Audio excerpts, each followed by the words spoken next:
직분과 신앙이라고 하는 제목으로 여러분들에게 말씀을 드리겠습니다. 이제 여러분들께서 이 자리에 앉으신 것은 이제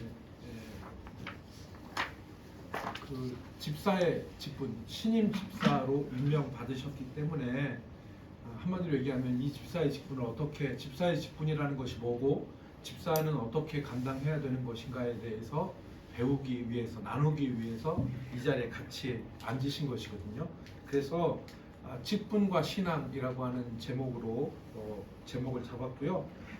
첫 번째 이제 직분에 대해 생각할 때 여러분 1페이지 보시면 직분은 어떤 것이다? 귀한 것이다. 귀한 것이다. 직분은 귀한 것이다. 이렇게 처음에 이제 정의하겠습니다. 그래서 여러분들이 집사의 직분을 받으셨는데 이 자리에 나오신 것이 대단히 감사한 일이고, 또 직분은 우리가 귀하게 생각할 줄 알아야 돼요. 왜 그러냐면은 제가 읽겠습니다. 주님의 몸된 교회의 직분은 귀한 것입니다. 가볍게 생각하거나 함부로 생각할 것이 아닙니다. 이 직분이 가벼운 것이 아니다. 또 함부로 생각할 것이 아니다. 그런 말씀이거든요. 창세기에 나오는 그 이삭의 아들 에서와 야곱, 그러니까 아브라함이 이삭을 낳고 이삭이 그 다음에 에서와 야곱을 낳았어요. 그러니까 쌍둥이였는데 이 쌍둥이 에서와 야곱 중에서 형이 누구였냐면 에서였어요. 그죠?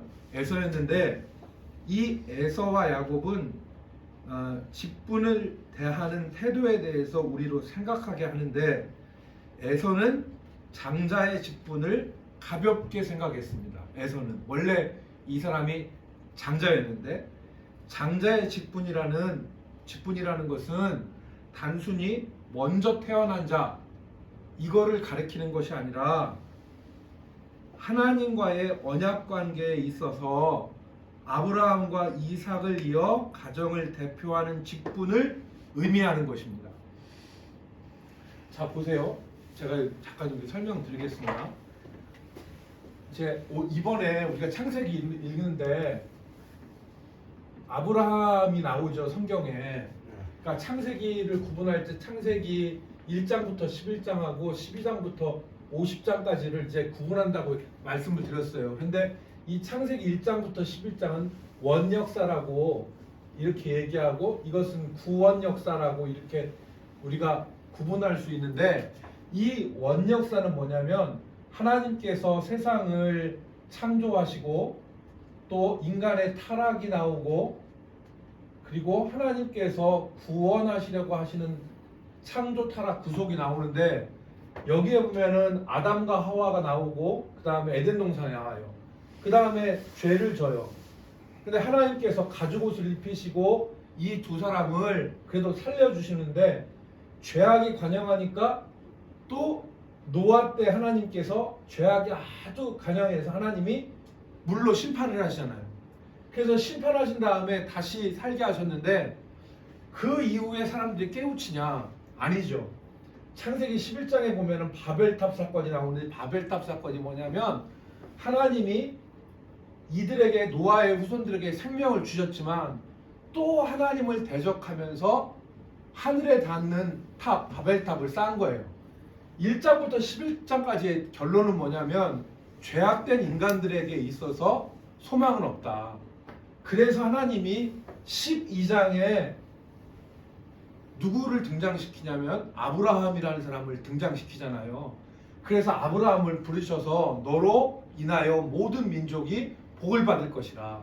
그러니까 아브라함을 통해서 하나님이 구원의 역사를 시작하신 거예요. 그래서 아브라함이 중요한데, 이 아브라함의 아들이 누구냐면 이삭이고, 이삭의 아들이 에서와 야곱이란 말이에요.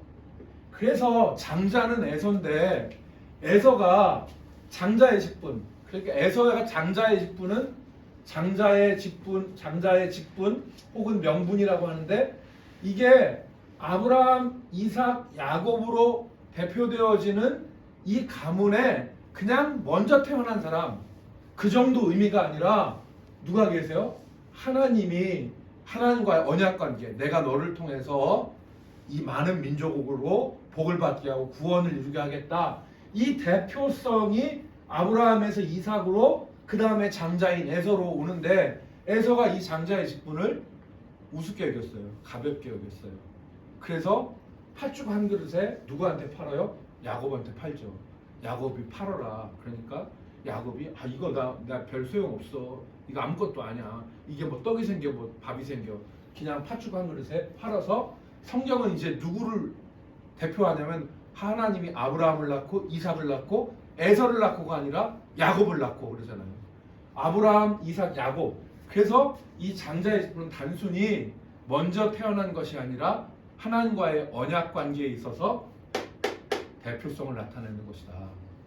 그래서 지금 이 장자의 직분을 가볍게 여기고 죽 한 그릇에 팔아 넘긴 사람이 누구냐면 에서예요. 에서. 땅을 치고 후회하죠. 그러니까 지금 오늘 우리가 집사의 직분을 받았는데 이 집사의 직분을 뭐야 아무것도 아니지 해서 결코 가볍게 여기거나 우리가 이것을 함부로 생각할 것이 아니다. 집사의 직분은 그렇게 이제 우리가 생각하고 두 번째는 이제 거기 밑에 보면 그러나 바울 사도는 하나님께서 주신 사명을 감당하기에는 자기의 생명조차 귀한 것으로 여기지 않았습니다.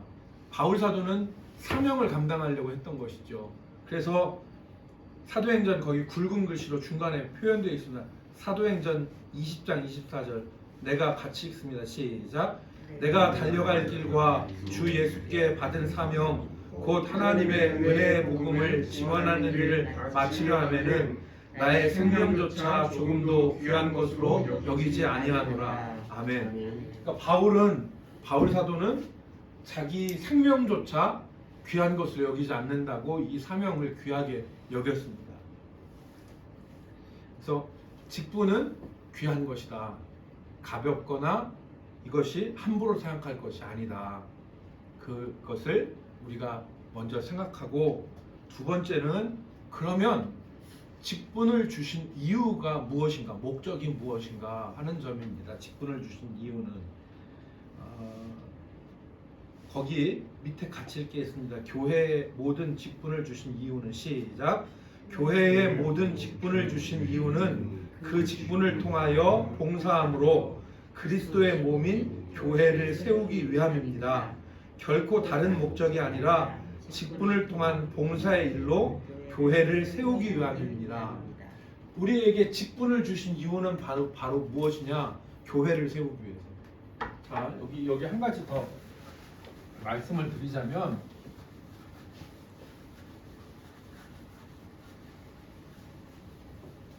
성경은 교회를 하나의 어떠한 그 생명으로 표현해요. 그래서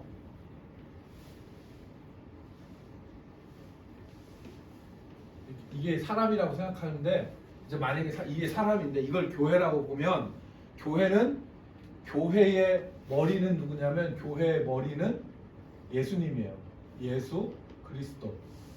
왜냐하면 이 머리에서 온 몸이 다 통제가 되잖아요. 그러니까 예를 들어서 뇌를 다치면은 안 되지. 우리가 이 머리 뇌에서 이게 컴퓨터로 얘기하면 CPU 아니에요? 이게 중앙 처리 장치인데 이게 뇌에서 모든 것이 다 나오듯이 그래서 교회는 머리 대신 그리스도, 예수 그리스도의 통제를 받아요. 그러니까 아무도 교회에서 뭐 감나라, 배추나라, 대추나라 이렇게 얘기할 사람은 없어요. 오직 예수 그리스도가 교회의 머리예요. 그러니까 제가 목사지만 어느 교회에서는 목사가 제왕적 역할을 하잖아요. 그런 건 올바른 게 아니에요. 교회의 머리는 예수 그리스도예요. 그리고 이 교회의 몸이 그리스도의 몸이 바로 뭐냐면 몸이라는 것은 이 사지, 오장육부 사지, 그 다음에 다 신체 각 부분 이게 몸이에요. 몸. 그래서 교회는 머리가 되신 예수님과 예수님의 몸인 성도들로 구성되어져 있는 생명체가 바로 교회예요. 교회. 그래서 어떤 사람은 소래 역할을 하고 어떤 사람은 발의 역할을 하고, 어떤 사람은 뭐 심장의 역할을 하고, 어떤 사람은 뭐 다른 역할을 다 우리가 하잖아요. 그래서 이 교회의 머리는 누구냐? 그리스도다. 그리고 우리는 몸이다. 그런데 직분자를 세운 것은, 직분자를 왜 세웠냐? 몸된 교회를 세우게 하기 위해서. 무엇을 통해서? 봉사를 통해서 몸된 교회를 세우게 하기 위함입니다. 그래서 여러분들이 집사로 세워진 이유도 교회를 세우게 하기 위해서다. 저도 목사로 세움받은 것이 교회를 세우기 위함이다. 이것입니다. 그래서 에베소서 4장 11절 맨 아래에 굵은 글씨 나와 있죠. 그가 시작. 그가 어떤 사람은 사도로, 어떤 사람은 선지자로, 어떤 사람은 복음 전하는 자로, 어떤 사람은 목사와 교사로 삼으셨으니 이는 성도를 온전하게 하여 봉사의 일을 하게 하며 그리스도의 몸을 세우게 하려 하심이라. 세우려 하심이라. 아멘. 아멘. 그래서 우리가 교회 몸된 교회를 세우기 위함이다. 우리가 세워진 것은 다 똑같아요. 다 똑같아요. 그래서 그 다음 페이지 2페이지 보시면 집사란 어떤 직분입니까? 그럼 집사란 어떤 직분입니까? 이제 집사가 뭔가를 우리가 알아야 될 거 아니겠어요? 그래서 이 집사, 한자로 집사, 이 집자가 집을 집 이런 뜻이거든요. 사자는 일사자라고 하는데, 그러면 교회의 여러 가지 일을 맡아보는 직분이 집사예요. 교회 여러 가지 일을 맡아보는 직분이. 그래서 이게 그 신약 성경이 어떤 언어로 되어 있냐면 헬라어가 지금 어느 나라냐면 그리스죠. 그리스를 헬라어라고 그렇게 얘기해요. 그리스어를 헬라어라고 하는데, 지금 여러분 뭐 그 알파, 베타, 뭐 감마 해가지고 그 오미크론 이렇게 나오는 단어가 자체가 다 그리스 말이에요. 그래서 이 그리스 알파벳인데 이걸로 되어 있는 것이 헬라어 혹은 그리스어라고 하는데, 그 그리스어에 집사라는 말은 디아코노스라는 말입니다. 디아코노스라는 말인데, 이 뜻이 뭐냐면 섬기는 자, 수종드는 자라는 뜻이에요.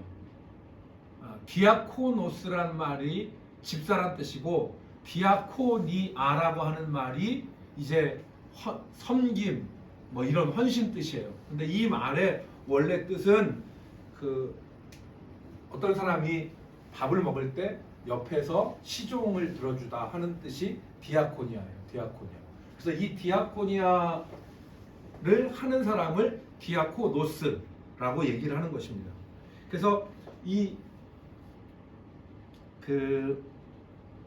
디아코노스라는 말이 디아코니아, 디아코노스 이런데, 이게 헬라어인데 디아라고 하는 것은 뭐뭇을 통해서 뭐 그런 의미가 있거든요. 그래서 이게 코노스라는 말은 코니아라는 말에서 유래했다고 하는데, 이 코니아라는 말은 거기 나와 있는 대로 먼지예요. 먼지 속에서 라는 뜻을 가지고 있거든요. 그러니까 디아라는 것은 뭐뭇을 통하여서라는 말이고, 코니스라는 말은 먼지라는 말인데, 먼지 속에 있는 사람, 즉 일하는 사람이라는 뜻이에요. 일하는 사람. 집사라고 하는 것은 먼지 속에서 일하는 사람들이다. 즉 교회의 여러 가지 일들을 실제 몸으로 현장에서 봉사하는 직분을 가리켜서 집사라고 얘기하는 것입니다. 초대교회에서, 초대교회라는 말이 무슨 말인지 아시죠? 예수님께서 이 땅에 계시고, 예수님이 십자가에 죽으시고 부활하시고 그리고 승천하셨어요. 예수님이 이 땅에 계셔서 십자가 지시고 또 죽으시고 부활하시고 승천하셨단 말이에요. 그리고 나서 예수님이 계시지 않을 때 이 제자들이 예루살렘에 마가의 다락방에 모여서 기도할 때에 이 교회에 성령이 임하고 이것이 최초의 교회가 됐어요. 이 최초의 교회를 초대교회라고 우리는 부르는 거예요. 초대교회라고. 이 초대교회에서 어떤 일이 일어났었냐면 집사를 임명하는 그런 사건이 있었어요. 그게 사도행전 6장 1절부터 7절입니다. 이일범 성도님, 이일범 집사님, 거기 사도행전 6장 1절로 7절까지 한번 읽어주시겠어요? 예. 그때 제자가 더 많아졌는데 헬라파 유대민들이 자기 과부들이 메리 구제에 빠짐으로 히브리파 사람을 원망하니. 잠깐만요. 거기서 제가 설명해 드릴게요. 여기서 제가 이일범 집사님 지금 읽어주셨는데, 이일범 집사님 지금 읽으셨는데 그때에 그랬잖아요.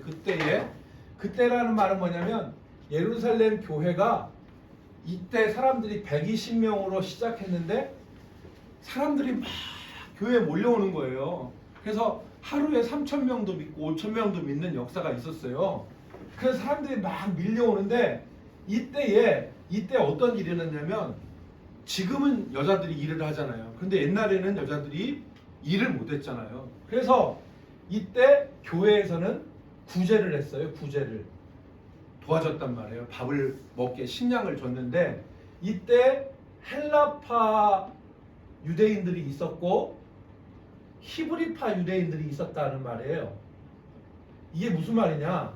예루살렘에서 있으니까 헬라파는 그때 당시에 순수 혈통이 아닌 이방인, 한쪽이 이방인인 사람들을 헬라파 유대인이라고 하고, 히브리파 유대인은 진짜 남편 부부 다 히브리 사람인 정통 유대인을 가리켜요. 근데 구제를 하는데 히브리파 유대인들이 구제를 받고 헬라파 유대인들이 어찌된 이유에서인지 이게 빠져게 되었어요.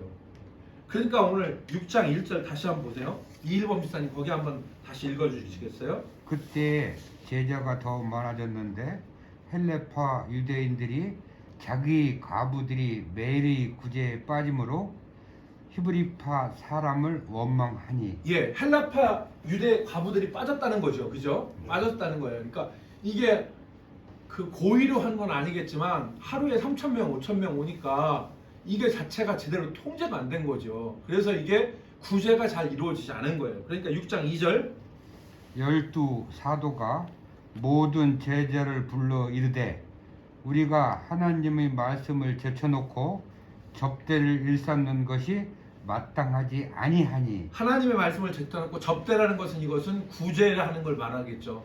구제하는 것을 일삼는 것이 마땅하지 아니하니 3절 읽어주세요. 형제들아 너희 가운데서 성령과 지혜가 충만하여 칭찬받는 사람 7을 택하여 우리가 이 일을 그들에게 맡기고. 이 일은 무슨 일이겠어요? 이 구제하는 일이겠죠. 구제하는 일을 맡기고. 예. 4절 우리는 오로지 기도하는 일과 말씀 사역에 힘쓰리라 하니. 예. 온 무리가 이 말을 기뻐하며 믿음과 성령이 충만한 사람 스테반과 또 빌립과 고로와 니가노로와 디몬과 바베나와 유대교에 입교했던 안디옥 사람 니콜라를 택하여. 예, 택하여 6절 사도들 앞에 세우니 사도들이 기도하고 그들에게 안수하니라. 예. 하나님의 말씀이 점점 왕성하여 예루살렘에 있는 제자의 수가 더 심히 많아지고 허다한 제사장의 무리도 이 도에 복종하니라. 아멘. 자, 여기 보세요. 이런 문제가 이렇게 생겼어요. 문제가 그 구제가 올바로 이루어지지 않은 문제가 생겼다는 거예요. 이 문제가 발생했을 때 교회가 어떻게 했느냐? 첫째, 사도들 12사도들은 오늘날 얘기한 말씀을 전하는 목회들이라고 생각했죠. 이들이 말씀을 제쳐놓고 접대를 일삼는 것이 옳지 않다. 그리고 우리는 말씀과 기도에 힘쓰고 이 일은 누가 하냐면 7사람, 7집사 아까 나왔죠? 스테반과 니골라와 브루고노와 이 사람들을 통해서 이 일을 하는 것이 좋겠다. 그렇게 해서 사람들이 7사람을 믿음과 성령이 충만한 사람 7사람을 택한 거예요. 그래서 이들을 세워가지고 이들로 봉사의 일을 하게 했어요. 봉사의 일을. 이게 집사의 기원이에요. 집사의 기원. 그랬더니 결과 어떤 일이 일어났느냐. 어떤 왕희영 집사님 아까 맨 마지막 6장 7절을 다시 한번 읽어요. 6장 7절. 하나님의 말씀이에요. 하나님 말씀 점점 왕성하여 예루살렘에 있는 제자의 수가 더 힘이 많아지고 예. 허다한 허다한 제4장의 무리도 이 도에 복종하니라. 아멘, 아멘, 아멘. 그러니까 여기 보니까 하나님의 말씀이 점점 더 왕성해졌다. 하나님의 말씀이 점점 더 왜? 전에는 가서 구제하느라고 사람도 만나고 양식도 전달하고 해야 되니까 시간을 뺏겨가지고 이 일이 말씀에 대한 연구나 말씀을 전하는 일이 약해졌는데 그거를 지금 이 7분 집사님이 이걸 해주는 거예요. 그러니까 말씀이 점점 왕성해지고 그 다음에 제자의 수가 더 많아지고 세 번째 허다한 여기 뭐냐면 허다한 제사장의 무리. 이 제사장의 무리는 누구냐면 예수교를 반대하는 유대교의 제사장이에요. 유대교 골수들이죠. 유대교 골수의 제사장들도 이 도는 예수 그리스도를 믿는 믿음의 도를 말해요. 그 도에 복종하게 되었다. 그러니까 이게 얼마나 귀한 일이냐고요. 그래서 초대교회가 어려움을 겪었지만 그것을 하나님이 주시는 지혜로 7 집사님을 세우고 그들을 통하여서 봉사의 일을 하게 되니까 결과가 어떻게 되었느냐. 하나님의 말씀은 점점 더 왕성해지고 그 다음에 제자의 수는 많아지고 허다한 제사장의 무리도 이도에 복종하니라. 그래서 오늘날도 교회는 이렇게 지금 하는 거예요. 여러분들이 이제 집사의 직분을 감당해 주셔서 예를 들어 제가 목사가 아니면 우리 조목사님이 전부 다 이리 뛰고 저리 뛰고 발로 다 뛰어야 되는데 우리가 말씀, 그 다음에 기도, 그 다음에 성도들을 가르치는 일 이런 일들을 우리가 집중하고 그리고 이런 봉사의 일, 그 다음에 교회 재정에 대한 일들 이런 일들은 집사님들이 감당하시는 것이 모범이라고 해서 지금 성경에 나오는 거예요. 그래서 집사의 직분은 사도행전 6장에 보면 이런 기원을 가지고 있다 하는 것입니다. 자, 그 2페이지 밑에 보면 대한예수교 장로회 총회 헌법 여러분 잠깐 이해하실 게 뭐냐면 우리 대한민국에는 대한민국의 헌법이 있어요. 헌법이 있어가지고 이 헌법을 기초로 해서 모든 대한민국의 질서와 그 다음에 통치가 이루어지죠. 그런데 이 대한민국의 헌법뿐만 아니라 우리 교회는 대한예수교장로회 합동교단인데 우리 대한예수장로회도 대한예수교 장로회에도 헌법이 있어요. 이 헌법이 뭐냐면 교회를 다스리는 원리예요. 그러니까 이게 어떻게 좋으냐면 예를 들어서 이런 거죠. 아까 제가 그랬잖아요. 목사님이 제왕적 위치에 있으면 안 된다. 그래서 목사님 예를 들어서 내가 참 이거 보니까 오늘 기분이 매우 안 좋아. 그러면 자기 마음대로 이 일을 이렇게 했다 하고 저 일을 저렇게 했다 하고 자기 마음대로 하면 안 되잖아요. 그래서 법과 원칙에 따라서 교회를 운영하고 다스려 나가야 된다. 그런데 이 법과 원칙은 어디에 근거하냐면 하나님의 말씀, 성경에 근거한 법과 원칙을 정해놨어요. 그게 대한예수교장로의 헌법이에요.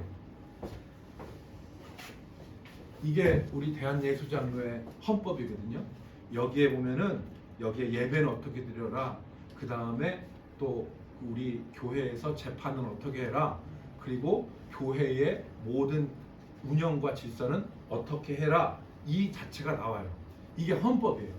이 대한예수장로의 헌법을 이제 기준으로 해서 우리가 이제 하는데 여기에 보면은 헌법 정치 제6장 3조에 보면 집사의 직무를 규정을 했어요. 집사의 직무가 뭐냐? 거기 보시면 집사의 직무는 목사 장로와 합력하여 힘을 합하여 그런 얘기죠. 합력하여 빈핍 곤궁한 자를 권고하며 빈핍 곤궁한 자는 생활이 어려운 자, 영적으로 힘든 자, 그 사람들을 권고하며 환자와 갇힌 자와 과부와 고아와 모든 환난당한 자를 위문하되 그런 사람들을 돌아보라는 거예요. 그런 사람들을 돌아보되 당회의 감독 아래서 행하며 당회에 우리 당회가 있잖아요. 목사님하고 장로님이 구성된 당회. 이 당회는 집당자를 써요. 그래서 이 그 집 하나님의 집 이 교회를 다스리는 모임이 당회예요. 그 당회의 감독 아래서 하며 그러니까 내가 오늘 여기 가서 신방하고 싶다 해서 내 맘대로 하는 게 아니라 당회 감독 아래서 행하며 교회에서 수금한 구제비와 일반 재정을 수납 지출한다. 그래서 교회의 헌금은 우리 대한예수장의 헌법에 보면 목사와 장로가 그 헌금에 대해서 관할하지 않아요. 왜냐하면 대한예수장의 헌법은 목사와 장로로 구성된 당회가 교회의 행정과 목회, 치리를 어떻게 해야 되는가 이걸 결정하고 집사님들과 권사님들이 있는 재직회, 여러 직분이라는 뜻이에요. 재직회. 그래서 여러 재군 여러분 할 때 재군은 학생들 전체를 가리키는 거죠. 재직하면 여러 직분을 가리키는 거예요. 이 재직회에서는 집사님들로 구성된 재직회에서는 교회의 재정의 헌금의 지출과 수납을 담당하는 거예요. 이게 대한예수장로의 헌법이에요. 아무리 목사와 장로님이 그 교회의 대표성을 지니더라도 행정과 재정은 분리하는 게 우리 대한예수장로의 헌법의 규칙입니다. 그래서 이렇게 하고 있어요. 그래서 지난번에 돌아오는 주일에 그 재직회가 있잖아요. 그 재직회를 왜 하느냐? 2021년 결산 보고를 하기 위해서요. 결산 보고. 그래서 재직회는 그래서 집사님들은 무슨 여기 어떤 거냐? 그 목사와 장로와 협력하여 어려운 사람들, 궁핍한 사람들 돌아보고 위로하고 그리고 또 교회의 재정 출납 지출 이런 것들을 감당하는 것을 이 집사회가 해야 될 중요한 역할이다. 그렇게 규정하고 있습니다. 보겠습니다. 한 페이지 보시면 4번 나와 있죠. 직분과 삶인데 직분과 삶이에요. 그래서 우리는 하나님의 교회의 집사로 부르심을 받고 여러 성도들 앞에서 직분자로 공포되었습니다. 무엇보다 우리가 해야 할 일은 우리의 섬김을 통해서 하나님께서 영광을 받으시고 교회가 든든히 세워지게 하는 일입니다. 이 일을 우리가 해야 됩니다. 그러니까 우리의 섬김, 아까 봉사를 통해서 그리스도의 몸을 세우려 하게 하심이라 그랬잖아요. 그래서 이 일을 통해서 하나님께서 영광을 받으시고 교회가 세워지게 하는 일입니다. 그러기 위해서는 우리의 말과 행동으로 하나님께 영광을 돌리고 부르심에 합당한 삶을 살아야 됩니다. 그래서 마태복음 5장 16절 말씀에 보면 예수님께서 산상수훈으로 하신 말씀이죠. 예수님께서 하신 말씀인데 이같이 너희 빛이 사람 앞에 비치게 하여 그들로 너희 착한 행실을 보고 하늘에 계신 너희 아버지께 영광을 돌리게 하라. 우리의 착한 행실을 통하여서 하나님께 영광을 돌려야 된다. 이게 우리의 모습입니다. 그리고 한 가지 이제 말씀드리고 싶은 것은 하나님께서 주신 말씀을 다른 사람한테 잣대로 들이대서는 안 돼요. 다른 사람한테 잣대로 들어서는 안 되고 나에게 잣대로 들어야 돼요. 무슨 말씀인지 아시겠죠? 예를 들어서 서로 사랑하라 그러는데 너 왜 사랑 안 해? 이렇게 얘기하면은 이건 다른 사람한테 굉장히 어려움을 주는 거예요. 나에 대한 말씀으로 받아야 돼요. 무슨 말씀인지 아시겠죠? 하나님의 말씀은 나에 대한 잣대다. 나에 대한 잣대지 이 말씀을 예를 들어서 잠언 말씀에 이런 말씀이 있어요. 너희의 재물로 어려운 사람들을 구제하라. 그 말씀 가져가서 나 지금 어려운데 구제하라고 했으니까 돈 좀 줘. 이렇게 하면 안 된다고. 나에 대한 잣대로 해야 된다. 나에 대한 잣대로. 그렇게 되면 성경이 뭐냐면 은혜의 말씀이 아니라 족쇄가 되는 거예요. 족쇄가. 그때부터는 은혜가 안 돼요. 그러니까 성경에 나오는 바리새인이라는 말 있잖아요. 바리새인이라는 말인데 그 바리새인들이 뭐냐면 옛날에 이 사람들이 경건하게 살려고 그랬어요. 그러니까 바리새인은 어떤 사람이냐면은 그 유대인들이 그 여러분 알렉산더 대왕 아시죠? 네. 313 BC 313년에 이 알렉산더 대왕이 마케도니아의 작은 왕국의 왕자였는데 이 알렉산더가 유럽 세계를 통합을 했잖아요. 유럽을 다 평정을 했잖아요. 알렉산더가. 그래서 만든 문화가 헬레니즘이잖아요. 헬레니즘 이 문화가 알렉산더가 전체 퍼친 문화가 이 헬레니즘이에요. 그런데 이 헬레니즘이 유럽 전체 오히려 뭐 저기 그 터키 뭐 이쪽 중국까지 헬레니즘이 퍼졌는데 그 헬레니즘이 어디에 왔냐면 이 우리나라 강원도 콩조각만한 이 유대 이스라엘에도 밀려왔어요. 그래서 사람들이 구약 성경에서 사람들이 지켰던 여호와의 율법, 하나님의 뜻 이런 것들을 다 버리고 그 당시에 글로벌의 문화인 헬레니즘에 다 동화돼서 옛날의 여호와에 대한 신앙을 다 저버리는 현상이 발생했을 때 이때에 하나님의 말씀대로 살자고 하는 사람들이 누구였냐면 바리새인들이었어요. 처음에는 이 사람들은 굉장히 좋은 의도를 가졌던 거죠. 그런데 이 사람들이 바리새인으로 하나님 말씀을 잘 지킨다고 지켰는데 이게 다른 사람한테 나중에는 잣대를 들여대고 자기들은 그 말씀을 지키지 않는 형식주의자, 그 다음에 다른 사람은 지적주의자들이 되었어요. 그래서 바리새인들이 어떻게 했냐면 왜 11조 안 해? 너 왜 11조 안 해? 너 왜 사랑 안 해? 너 왜 구제 안 해? 너 왜 기도 안 해? 이렇게 되어진 거예요. 그러니까 예수님이 뭐라고 했냐면 너희들은 손도 까딱하지 않고 다른 사람의 어깨에는 무거운 짐을 지게 하는 사람들이다. 그래서 예수님이 바리새인들을 뭐라고 하신 거예요. 그러니까 오늘 우리가 이제 뭐냐면 우리의 이제 직분을 받아서 제가 삶이라고 했잖아요. 그래서 조심해야 되는 것이 뭐냐면 저는 이제 우리 성도들을 대할 때 성도님들 이거 이렇게 하시는 게 좋지 않겠어요? 라고 얘기는 할 수 있어도 왜 당신 그거 안 해? 당신 왜 이거 안 해? 이렇게 하는 거 아니다. 근데 이제 그 지금 이제 이 집사님 말씀해 주신 대로 우리 교회 그 저기 부부가 한 분 같이 나오는데요. 부부가 한 분 같이 나오시는데 세 가족이에요. 그런데 이분이 남편이 이렇게 나오시는데 부인이 저한테 그런 얘기를 하더라고. 그 남편이 교회를 나가는데 교회를 한 3개월, 4개월 나가는데도 아무런 변화가 없어요.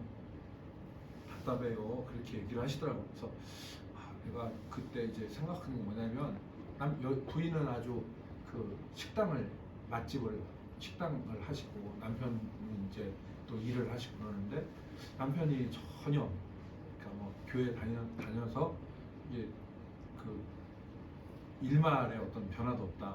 그 얘기를 하셨는데 꼭 내가 잘못한 것 같더라고. 그래서 제가 잘못한 것 같아가지고 그래서 이제 있는데 그래서 오늘 이 직분과 삶이라는 것도 제가 그래서 여기다 넣은 거예요. 집사의 직분을 받았으면 우리가 달라져야 된다.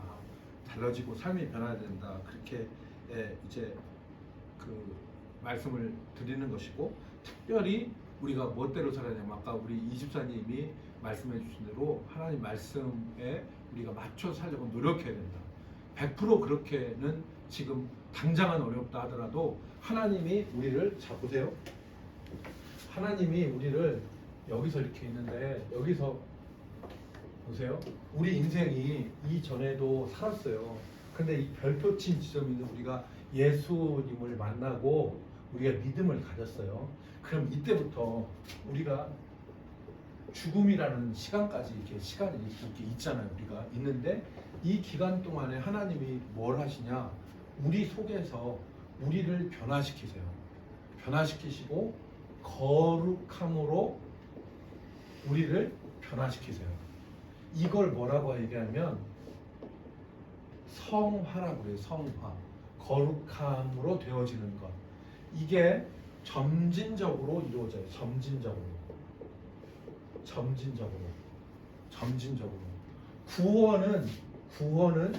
구원은 이때 구원은 하나님이 우리를 구원하시는 이 구원은 순간적이라고 말할 수 있어요. 하나님이 우리 가운데 예수 그리스도를 받아들이게 하고 믿음을 주시고 하는 것이 이것이 그 우리 구원이 이루어지는 것이 순간적이라고 얘기할 수 있는데 이 구원은 순간적이지 않아요. 시간이 걸려요. 그래서 이것을 점진적 성화라고 얘기를 하는 거예요. 그러니까 저도 돌아보면 목사 안수 받고 목사 안수를 받았지만 제 삶이 지금 돌아보면 부끄럽기 그지없어요. 그런데 하나님이 우리 안에 성령께서 계시잖아요. 그 성령이 우리를 점점 거룩하게 하셔서 나중에는 흠도 없고 점도 없는 하나님의 그래서 우리가 죽음을 통해서 하나님이 우리의 죄성들을 완전히 다 버리게 하시고 하나님의 거룩한 사람으로 모습으로 바뀌셔서 천국으로 인도하시는 것이죠.